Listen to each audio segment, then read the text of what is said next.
တော့နော်အဲ့လိုကမနော်ဆိုတော့တီးလောင်းစားရလဲအခုကနည်းနည်းလေးအနောက်ကိုဆုတ်ထားတယ်အနောက်ကိုဒီလေးဆုတ်တာ ready position ဒီလိုလေးဖြစ်ညာပေါ့အဲဒီလို6ကလေးအရှိကိုထုတ်တာဒီဘက်6ပဲမဘက်က6ပဲထုတ်ထားမျက်နှာလေးတဲ့အရှိမှာဒါပထမ position ပေါ့ဟဲ့ဒီလိုကြီးမစောင်းနဲ့မစောင်းနဲ့မလှတော့ကိုယ့်ကိုနည်းနည်း angle လေးနဲ့ဟုတ်တယ်အဲ့ပုံစံနဲ့နေလေဒီလုံးစဝင်လာပြီဆိုရင်ဒီကောင်လေးပဲတီဆိုပြီးတော့ဝင်လာမယ်နော်လှည့်ပြီးတော့အောက်ကနေပြီးတော့ဝိုင်းမယ်တီမဟုတ်ဒီလိုလှည့်ဒီလိုဆိုပို့ထားမယ်ချင်းဒီလိုဝိုင်းကြတီ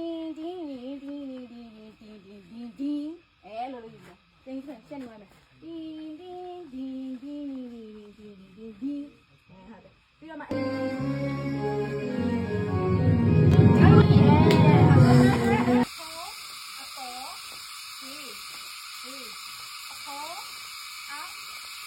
မနဲ့လေအခုမဒီလိုလဲကြအမနဲ့တစ်ခါတည်းလို့အမရဲ့မျိုးနဲ့ဒီတစ်ခါတည်းဘက်ပြီးလာ